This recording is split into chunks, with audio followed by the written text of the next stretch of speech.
Retreat to the city limits.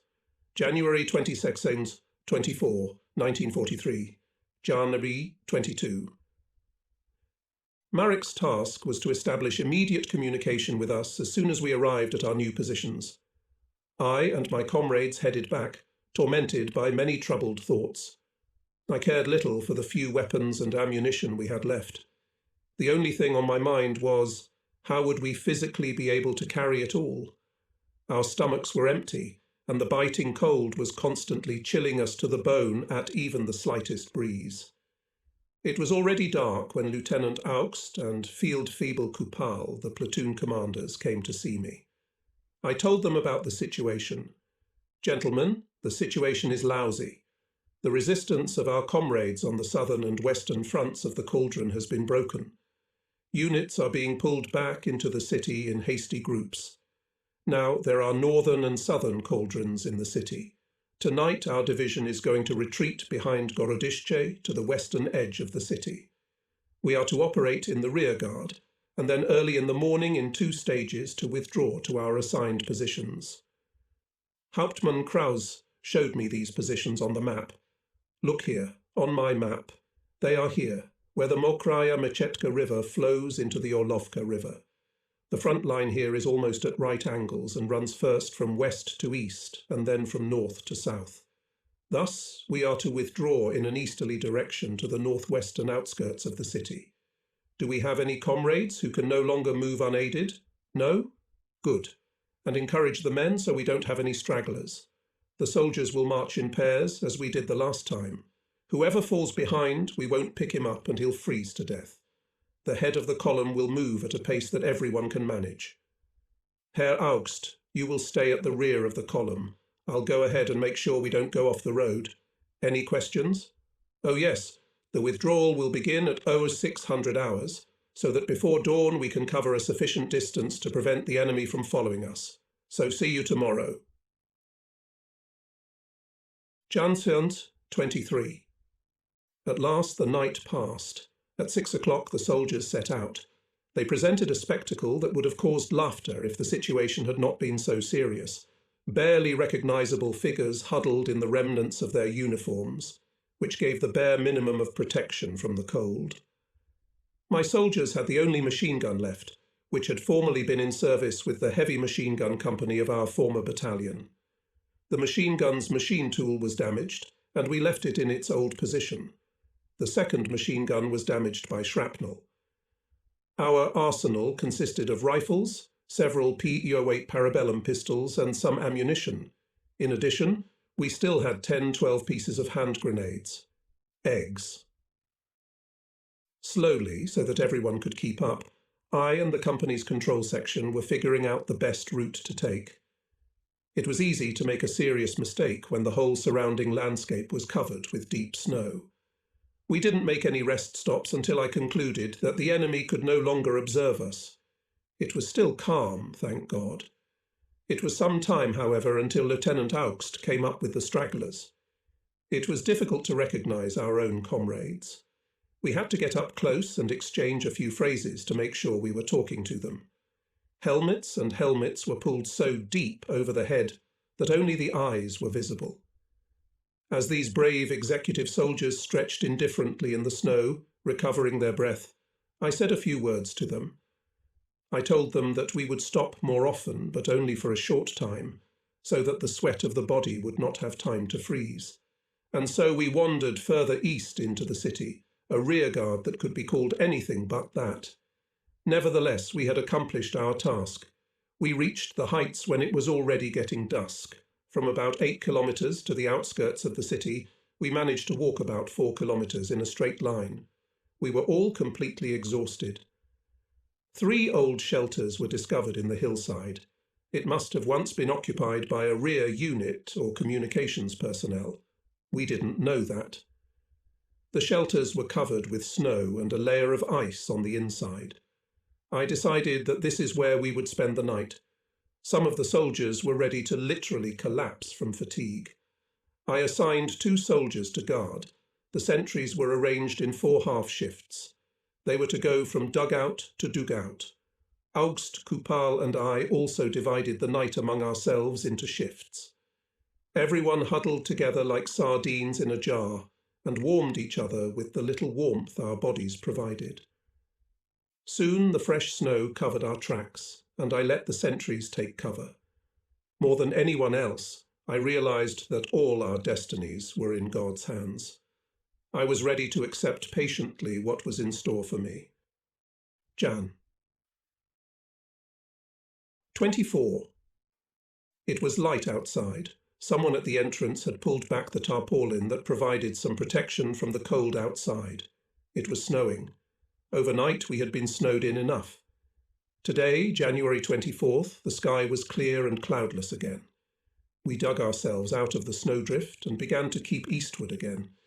The deep snow made it very difficult for us to go forward. There was not a soul anywhere as far as the eye could see. Today we were supposed to reach the town. We all had to endure a night that seemed endless. The deep snow had protected our shelters from the frost. But now, with the clear weather, we felt it again in all its severity. We could not move as straight as we would have liked. The many funnels filled with snow made us constantly veer off to the side, which made the path very difficult. If my watch showed the correct time, it was just past noon. On a level ground that appeared in the snow, as if by order, we stopped again for a rest. We endeavoured to keep somewhat apart one from the other, so as not to form a crowded group. Suddenly Pavelek, who possessed the vision of a kite, pointed in the direction of the still invisible town and exclaimed, "Herr Hauptmann, look over there. There's a huge flock of crows, and where crows fight, there must be something edible." He was right. Crows were squabbling 300–400 meters away from use. They soared into the air and dive again at some dark object. I could see it clearly through my binoculars, but I could not distinguish what it was. "Jushko, go over there. Take Nemetz with you.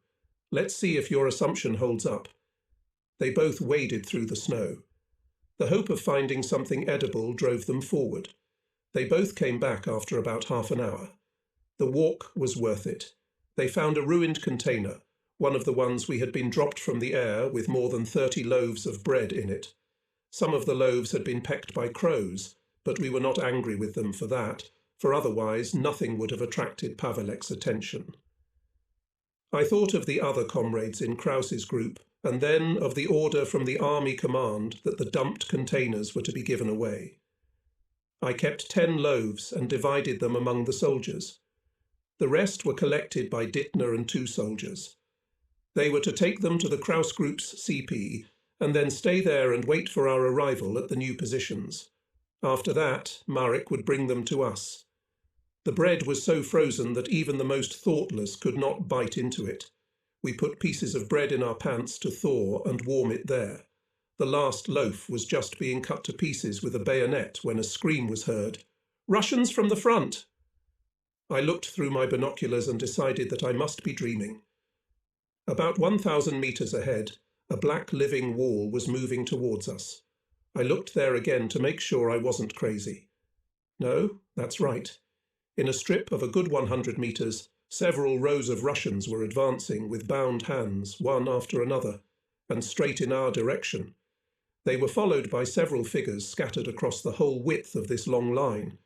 Those kept at a distance of about 30 or 40 meters one from the other and clutched automatic rifles in their hands.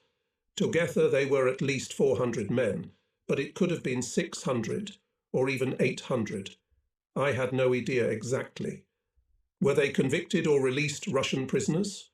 Whatever the case, this wall of people was moving, and they were all heading straight toward us. My soldiers took cover in the snowdrifts and stared at what seemed to all of us to be a figment of imagination. What was I supposed to do? All our armament consisted of 1 machine gun. Other than that, we had nothing but carbines, a few assault rifles, and the rest of our personal weapons designed for close combat. In addition, there were Euro 8 pistols and a few hand grenades, which we called balls. Imagine what would have happened if we had even one of those legendary MG42s about which we have heard so many amazing things. Then everything would be clear. Let them get within 200 meters, and then fire with self-selecting targets. Nevertheless, I decided to open fire as early as possible. When we opened fire, there was still about 800 meters between us and this wall of people. I had no more than 150 men with me, and we all fired indiscriminately. Most of my subordinates could not twitch the bolts of their rifles, which were frozen. The machine gun kept giving delays, one after another. He was as stubborn as a donkey. Wanting to set an example for my subordinates, I grabbed a carbine too, and I couldn't pull the bolt either. Everything seemed to be working against us. Here we are at last. The machine gun spit out a sheaf of fire. Brr-brr-brr-brr-brr-brr. Only 15 to 20 shots, then refused to fire again. Nevertheless, it worked, because the living wall was no longer standing, but lay fallow. We were still separated by about 600 meters. A few shots from our side showed that this state of affairs would remain unchanged for several hours more. I sent Nemetz to the rear, ordering him to run like a greyhound. He was to sniff out where the nearest headquarters was and tell everything there. And he was lucky. After quite a long time, a shell of a Nebelwerfer, 6-barrel rocket mortar, fell near the Russians.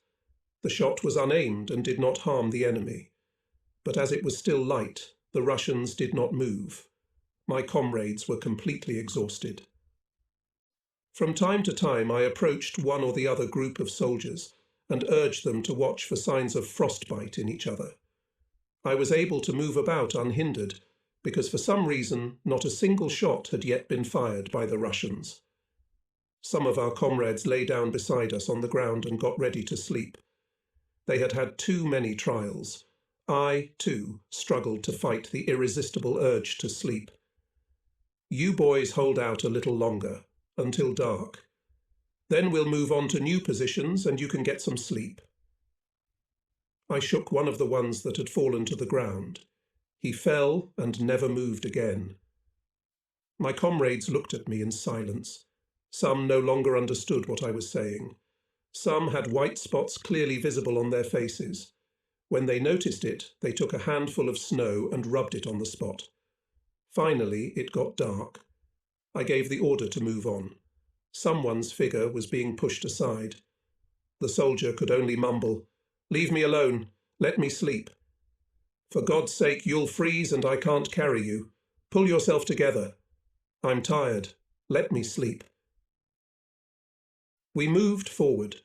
2 sons of our country were left lying on the sidelines. They did their duty to the end, and in the end the cold took their lives. When I thought about those deaths, I realized that freezing to death was a merciful death. You get so tired that all you want is to sleep, to plunge into an eternal dream where everything is equally good for everyone. We walked through the snow for the last 100 meters until we reached the Orlovka River. Then we walked along its bank. To everyone's relief, there was a well-travelled path. This allowed us to conclude that it had already been used today by our comrades from other retreating units. But there was not a soul here now. We were all terribly exhausted, but we still had to continue toward town until we reached our destination at Wetsord. This was our destination. It was another good 2 hours before we saw it, though the thought that we would soon be able to make ourselves comfortable by the stove spurred each of us on. And there we were at last. We came across a sentry who showed me the way to his company's CP, where his commander was. I instructed Lieutenant Augst and Field Feeble Kupal to warm the men in the nearest shelter before doing anything else. It could almost be considered a miracle. We wandered for a whole day, a night, then another day, before by late evening we had covered a distance which, under ordinary circumstances, could have been covered by a day's march. And all this without being able to warm ourselves, practically without food. And in such conditions we lost only 2 of our comrades, who died of cold. Together with the company control section, I went to the CP, as the sentry had indicated to me. The CP was located halfway up the hill on the eastern side of the gully. Although the dugout where it was located was poorly heated, we felt as if we had suddenly arrived from the Arctic to a place with a tropical climate. Last days, January 24th, February 1st, 1943, January 24th. The company commander, Oberleutnant Jensen, had a crowd huddled together at his disposal, as did I. He and his unit belonged to the 60th Motorised Division. They were waiting for us so that this unit could go to another position in the city. Jensen told me that there had been no contact with the enemy in this sector of the city. However, it was expected to happen the next day, January 25th. The Oberleutnant further informed me that these positions had in the past served as summer quarters for rear units, and that they would not withstand heavy artillery fire. While we had been fighting our way eastward all summer, these shelters had fulfilled their role as rear fortifications. But now that we were holding our defences to the west and north, they had suddenly become forward positions, being an open area on all sides. To the enemy here, the doors were open from every direction, so that if he chose to attack us during the day, we would be trapped like a mouse-trap. If fires were lit during the day, they would also give away our location to the enemy, and that would mean the end of all our hiding places. Oberleutnant Jensen also reported that for 2 days now he had had no contact with his neighbours on the right, because the soldiers from that section had moved further into the city. In any case, they were a hodgepodge of different branches of the army and a mixture of different uniforms. I asked Jensen to hold off advancing his company until morning, as it was imperative that we all get some sleep. He consented. Soon afterward, we all fell into a deep, almost dead man's sleep. Jan. 25 CO 60 XU where I am. Oberleutnant Jensen and his company left their positions. It was calm outside. Together with Pavelek, Augst and Kupal, we carefully surveyed our section. On the right flank we found a small hole where a large shelter had been built. It was not convenient for a defensive battle, as there was no view of the battlefield. Those of our comrades who could not take part in the battle were placed there. They were looked after by the orderly, non-commissioned officer Paul and 2 of his subordinates. All the other positions were right at the front, some a little higher up the hillside above the valley floor, and others lower down, near the creek. Augst and Kupal received their assigned defence sectors. Augst positioned himself to my right and Kupal to my left. I decided that my CP would be located just at the point where the front edge turns south at almost a right angle. However, I would be able to see the entire site from here, which was very important to me. Most of the soldiers in my current company had no combat experience and had only joined us a few days earlier. All of us were in poor physical shape. The few I could fully rely on were 12 or 15 soldiers from our old squad, natives of Silesia and a few Sudeten Germans. I kept them close to me, in 2 shelters that lay to the right and left of my CP. If during the next few hours the Russians appeared, we could not allow ourselves to be seen in daylight, but would only watch them from cover. As darkness fell, however, sentries were stationed all over the area to prevent the enemy from seeping unnoticed into the depths of our positions and to sound the alarm immediately. It was only after this that I put my fire brigade into action. These men were on constant alert, but they were all relieved from guard duty. The soldiers stationed to my right had our only machine gun. The day was frosty and clear. I ordered my subordinates to equip a collapsed position 10 centimeters thick and 1 meter high between the wooden wall and the place where they were resting, and to extend the wall from the inside to the exit. The boards for this we took from the back walls of the dugouts. We endeavoured to dig deeper into the slope behind this position. We used the earth obtained during excavation, fortunately the soil here was sandy, to fill the wall behind the boards with it. The first layer of earth was frozen, but then digging became easier. Thus we created a traverse in the trench, which was to protect us from direct machine gun and rifle fire. Small loopholes allowed the soldiers to fire standing up. We had to conserve our ammunition, so I ordered that we fire only as a last resort. Marek re-established contact with Hauptmann Kraus's headquarters. Nemetz and 2 other soldiers whom I had sent there with the contents of the dumped container returned with him. A line of communication was extended to my post with the commander of our defence section. The area in front of us was under constant surveillance. Two rivulets that drained right in front of my CP, and which, like everything around them, had frozen over, lay only 5 meters below us. We could fire effectively from our positions at a distance of 200 meters in a direction westward toward the hill behind the gully. To the southwest, along the lowland near Gorodishche, I could see for about 150 meters. Beyond that, the view was blocked by a steep slope. To the south, towards Mokroy Machetka, my view was limited to 200 meters. The day passed, and the enemy gave no sign of life. Jan. 26. Early in the morning, while it was still dark, my spies, Hauptfeldwebel Beevor, sent us food. We received 100 grams of bread each, but only for those who were officially part of the first company, which numbered 24 men. Each of them received 2 cans of Coca-Cola. There was a small piece of round-shaped chocolate weighing 25 grams for 6 men. The 5 grams of fat due to each man went into the common pot of the field kitchen, and at last some specks of fat appeared on the surface of the liquid soup. But it was still the same watery soup with ground-up pieces of boiled horse meat. Who was to take care of the supply of the remaining members of my company, those who had joined it during the last few days? I did not know. The only thing I could do for them was to call Hauptmann Krause and ask him to take care of them. I had no idea where Beevor and the field kitchen were located, nor did I know the location of the commander's CP over the units in our section. We were totally dependent for supplies on our comrades who had taken refuge in burrows somewhere in the ruins of the city behind us. The first Russians appeared closer to noon. Dressed in white camouflage, they stood openly at attention and looked around carefully. Then they descended behind the opposite slope. The group consisted of 12 soldiers. We all remained calm. Pavelek, Nemetz, and I stood behind the traverse of the trench and watched as they approached us. We were still about 150 meters away from the enemy. Jushko, you take the ones on the front. Nemetz, you take the ones on the right, and I'll take the ones on the left. Aim carefully at the center of the piece. The score must be opened from the first shot. Then aim at those directly behind the previous target. Then cease firing and await further instructions. Try to coordinate your fire as much as possible. Our weapons were kept in good condition. Are you ready? Ready? Fire!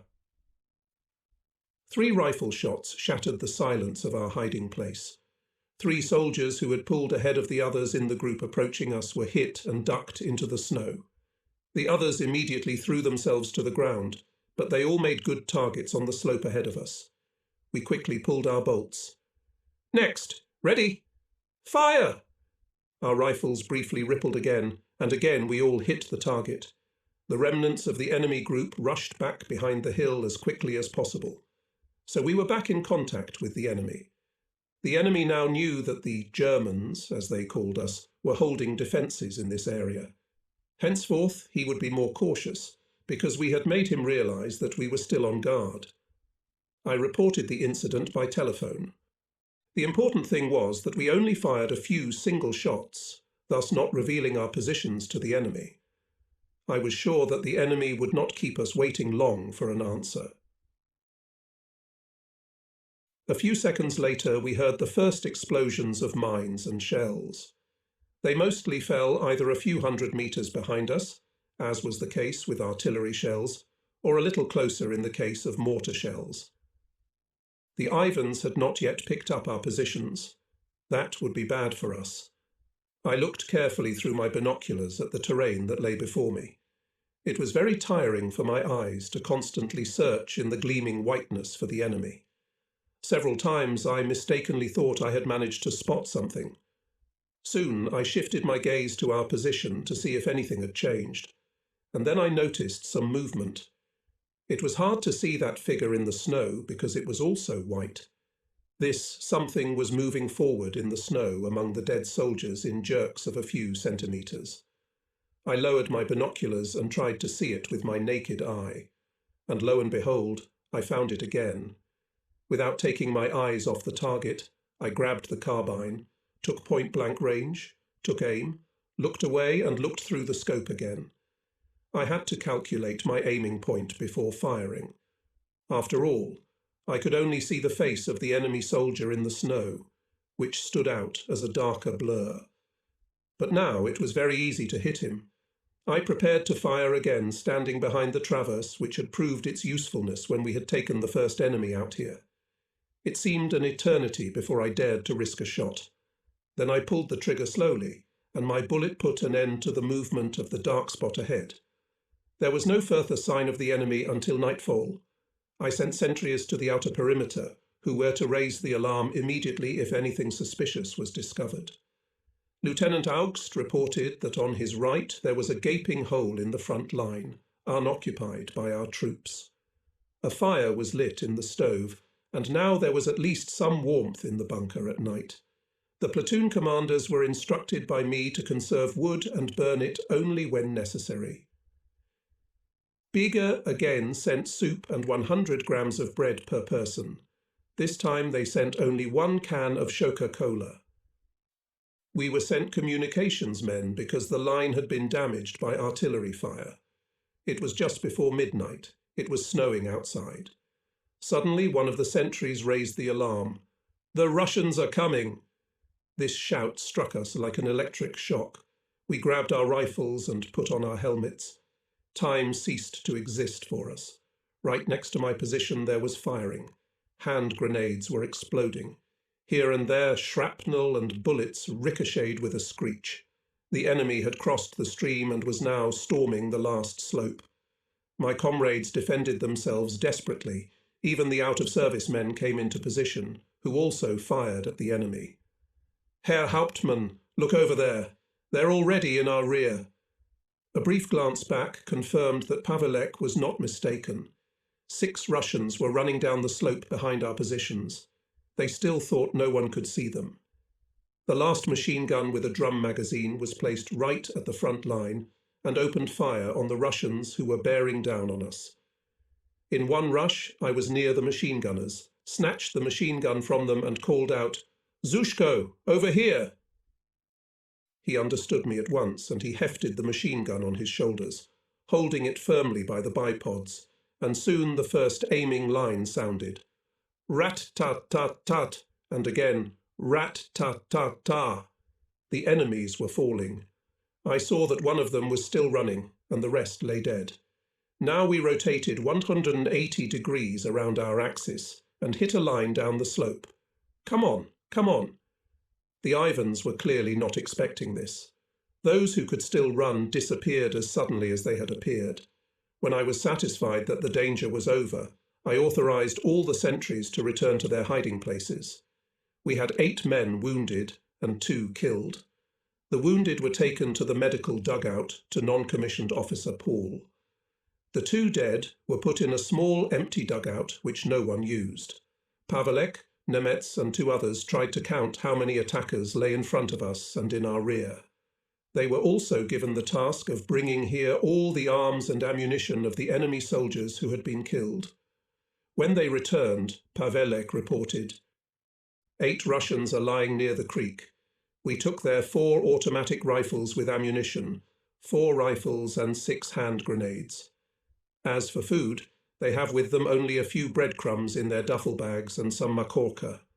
Soon Nemetz returned as well. 5 dead on the slope above us, about 20-30 meters away. We brought 3 automatic rifles, 2 rifles, ammunition and 4 hand grenades, a couple of breadcrumbs and some tobacco. The guns, ammunition, breadcrumbs and tobacco were divided among the platoons. I made sure everyone got their share. It was more of a symbolic gesture, but I didn't want anyone to be left out. As ordered, my men left the dead Russians in the same position in which they found them. In daylight, the Russians should not be able to extract any information regarding our location. Pavelek told us that one of the enemy soldiers, lying in front of the front line by the stream, was badly wounded. He begged us in Russian for help. "Comrade, you have a mother too. Help me." Pavelek gritted his teeth. "It's a dirty war. What could I do to help him? We ourselves are finished, and I don't know what to do, even with our own wounded." I understood my Jushko very well. These men had been sent with the task of finishing us off in battle. Whether they wanted to or not, they had no choice here, nor did we, nor did any other soldier on this earth. A soldier-to-soldier encounter in close combat in urban neighborhoods usually ends in death. But when you talk to your perceived adversary, you find that your sense of humanity toward others has not died in you.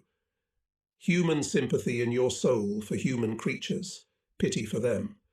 Anyone would like to help them, but cannot do so because duty to one's own comrades does not allow it.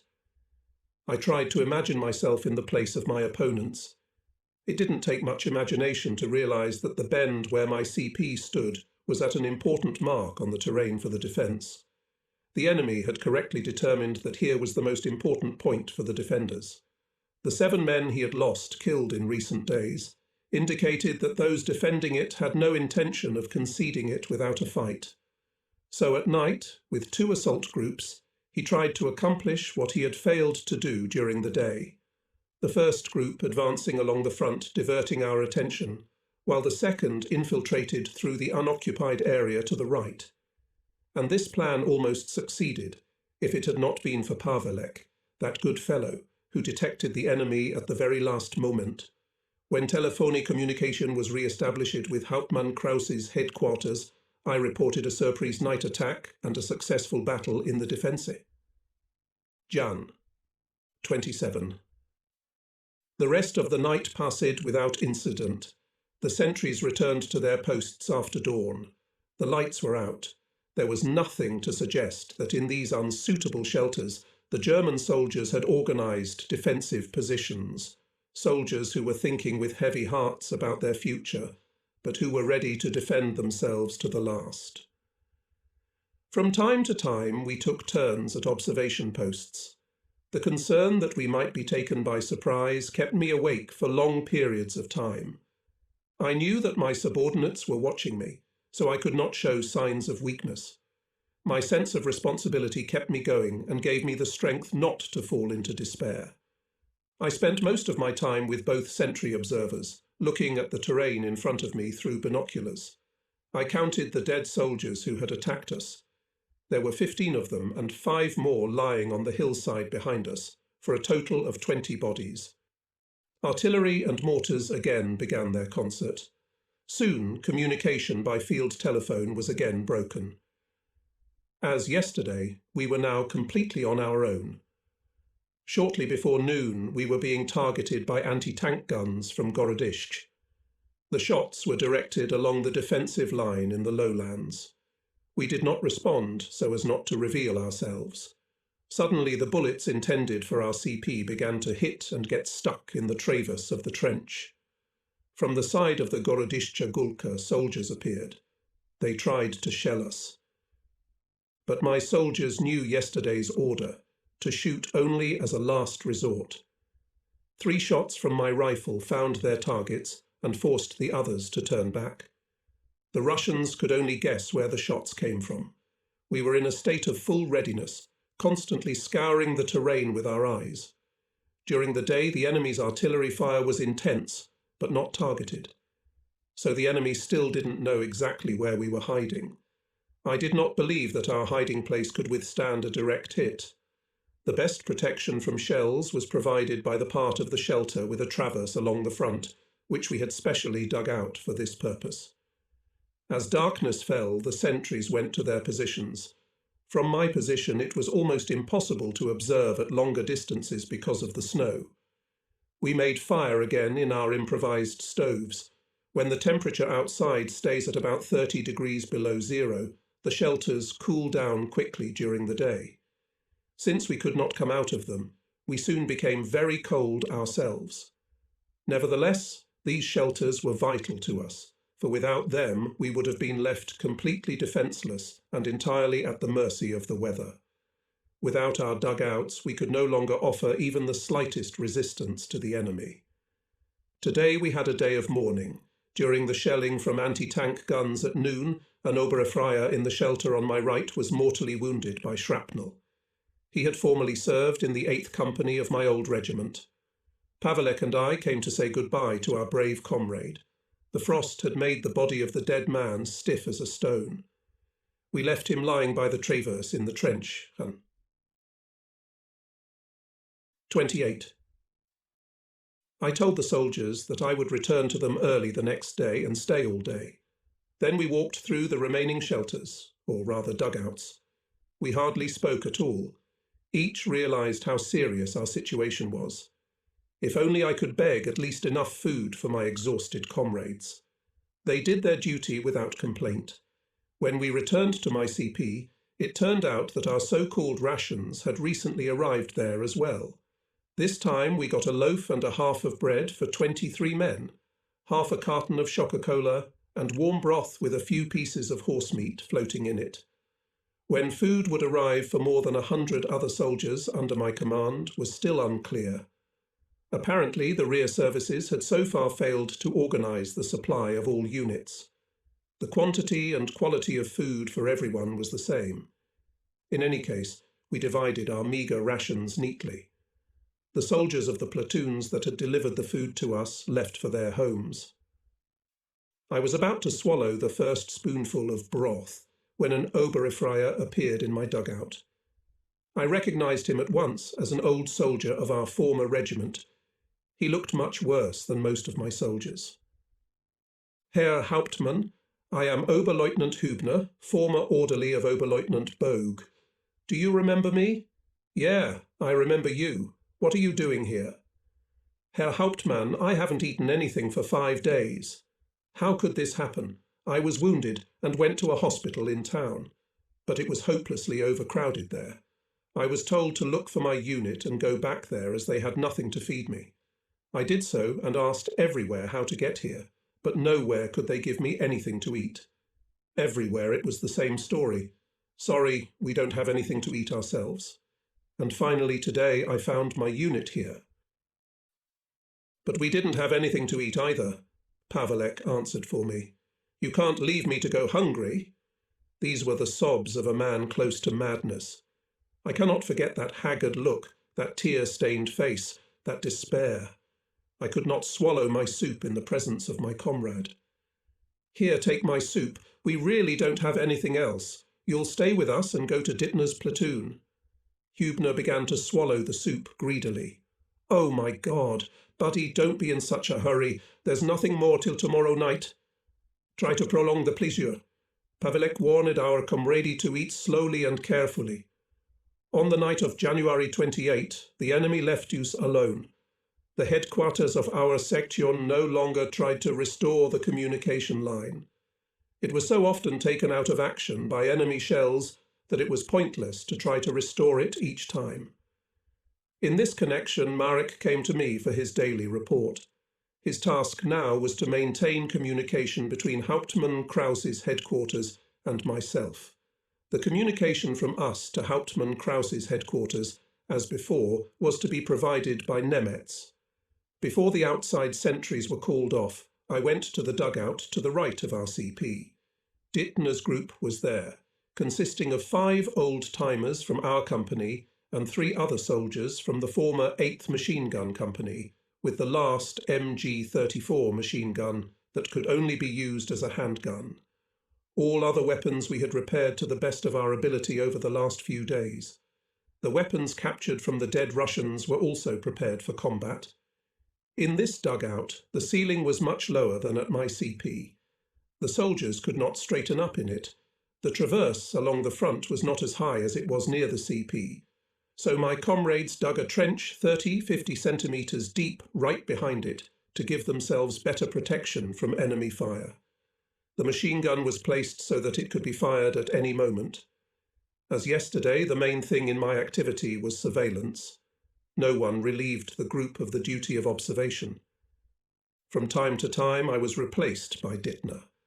Our newly arrived Hübner was settled in. He was once again among his fellow Silesians, which made him feel almost at home. We did not have enough winter shoes in the company. It was therefore necessary that at least the sentries who were on night duty should be equipped with such shoes. That is why I wore lace-up boots for several days, even though they were 2 sizes too big for me. Once, when I complained about the condition of my shoes, someone in the platoon said to me, "Herr Hauptmann, I have some felt lining left over from an optical box. The box was burned a long time ago, but the felt can be used to make 2 inner insoles. I was now standing with both feet on the felt pad. It was more than comfortable.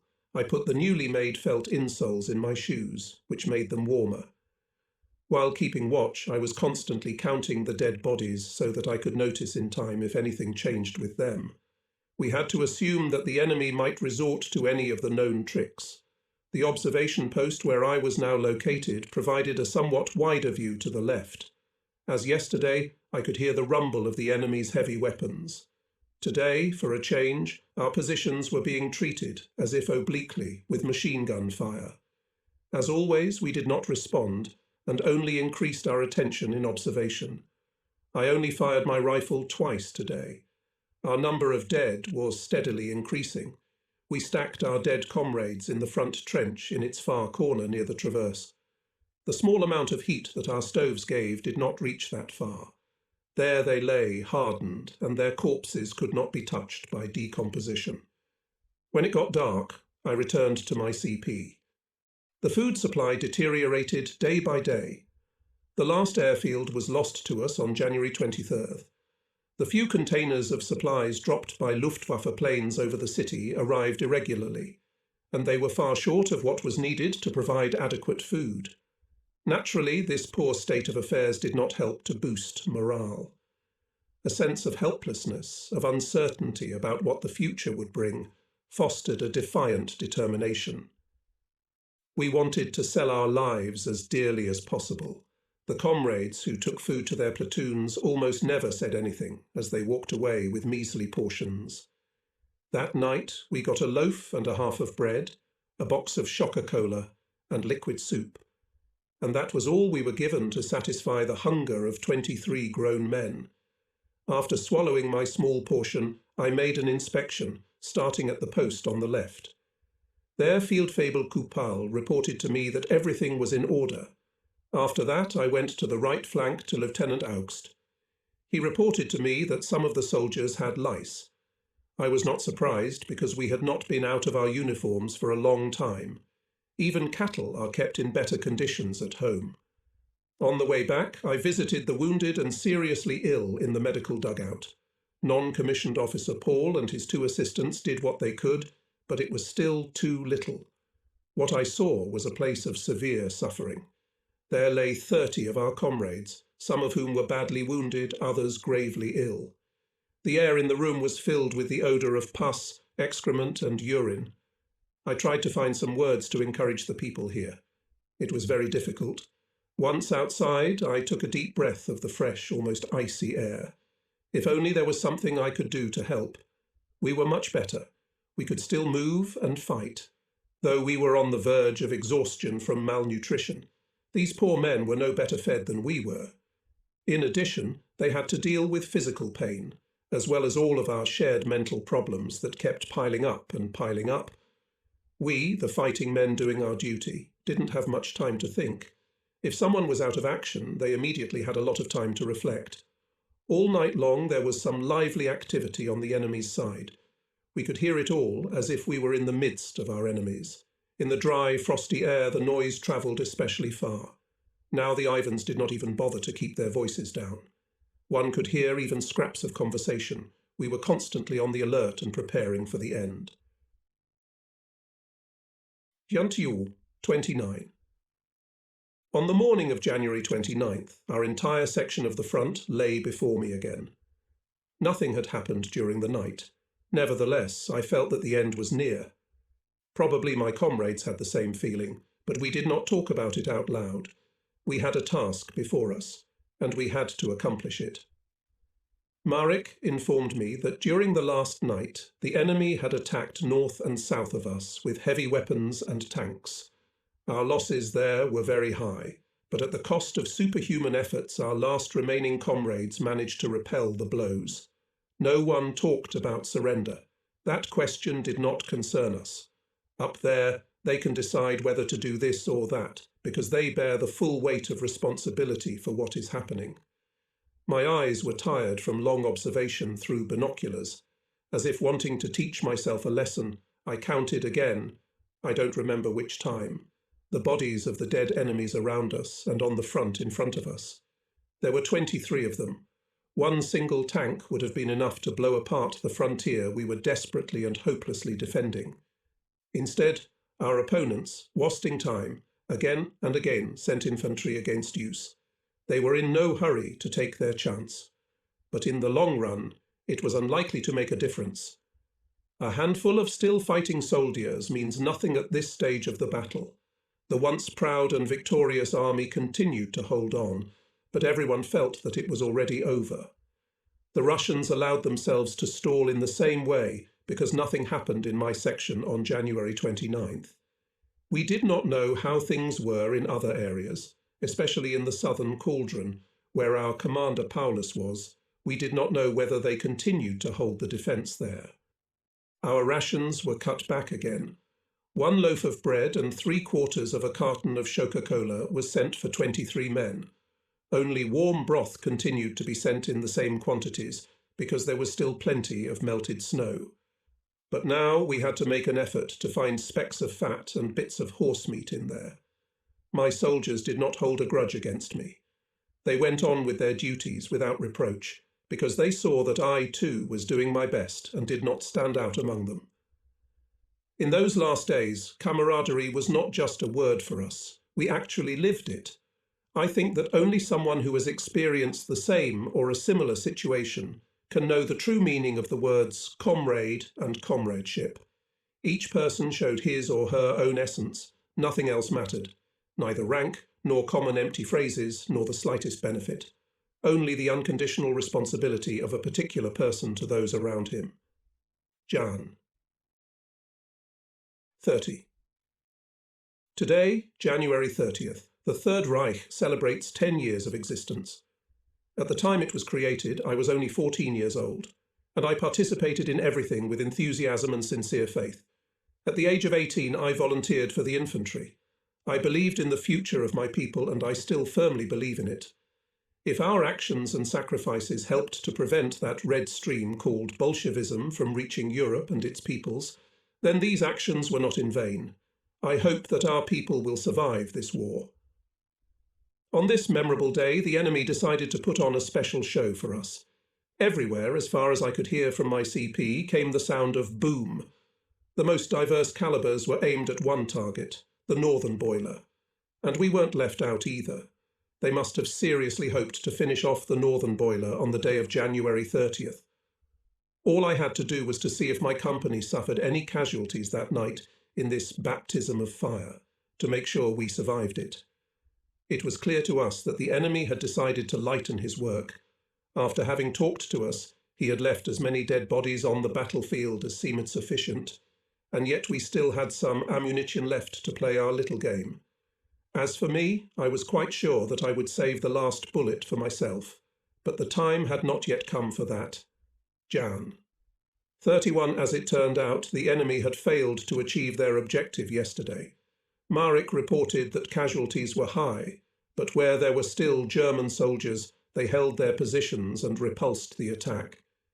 He added, "Everyone is in a state of real despondency." And we felt about the same. Marek had another piece of news. Our commander was promoted to Field Marshal. In addition, last night Goering made an address to the German people on the radio and compared our battle at Stalingrad with the battle fought by King Leonidas at Thermopylae. In my opinion, the comparison was tasteless, and I was disappointed in our Reichsmarschall.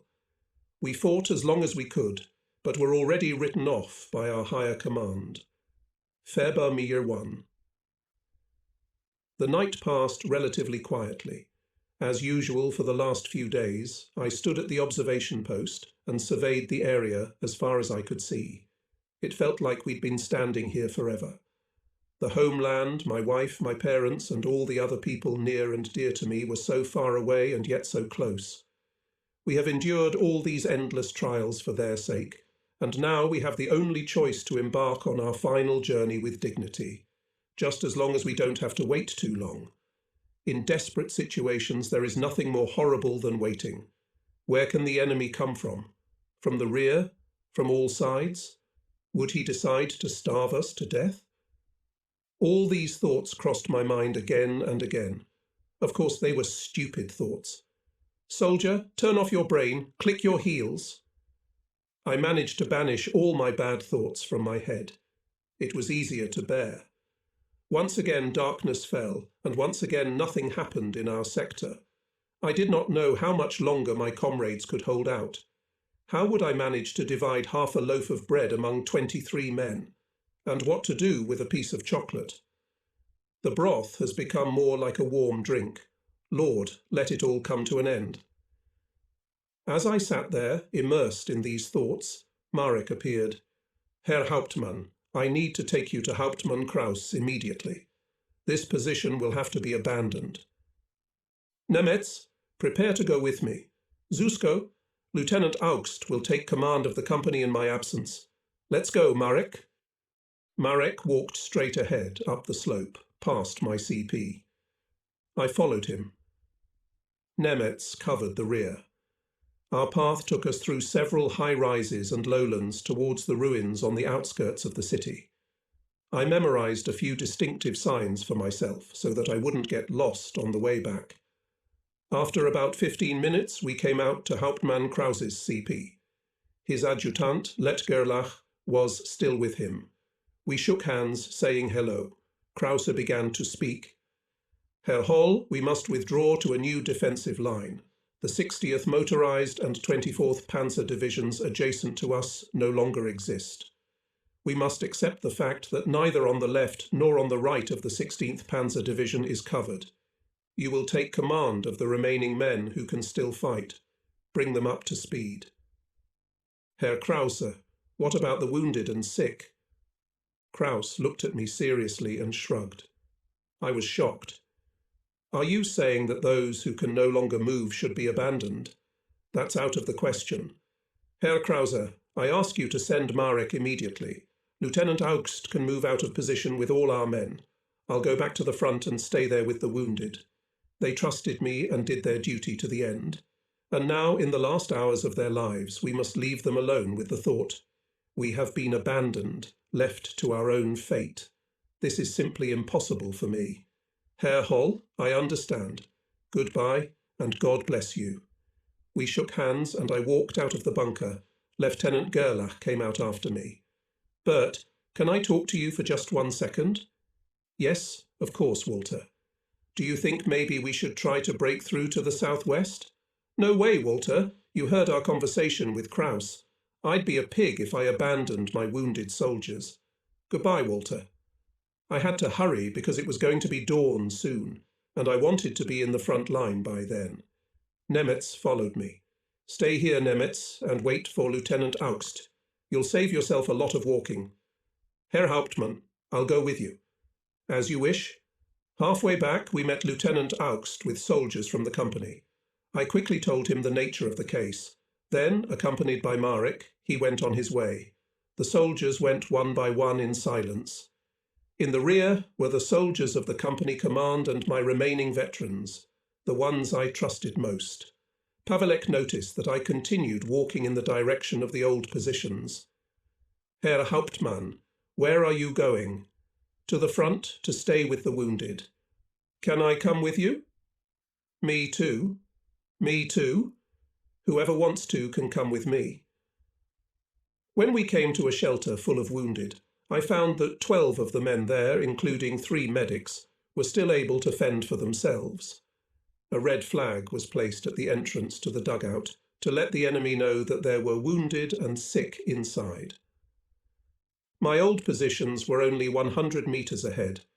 I set up a sentry to warn us when the Russians showed up. In the infirmary dugout, things looked even sadder than on my last visit here. The number of wounded and sick had not changed. There were 39 of them. None of them had any hope left, and they had all said goodbye to life. But no one complained, and there were only groans of pain when someone had to turn around on the hard boardwalks. When I appeared, the eyes of the soldiers stared at me questioningly. Comrades, the company has been evacuated from its positions and withdrawn to the outskirts of the city. We came back to you because we don't want to leave you in trouble.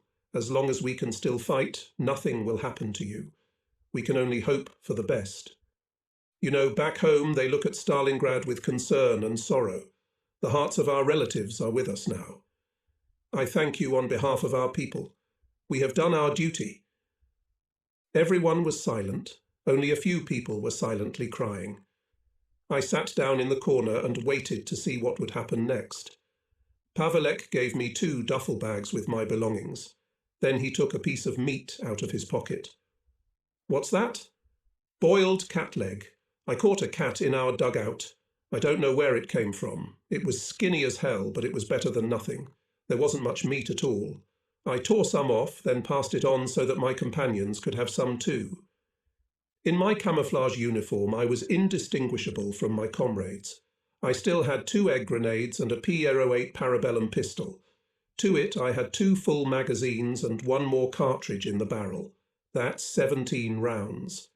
If the Russians wanted to treat my wounded comrades inappropriately, I would have to fight my last battle here.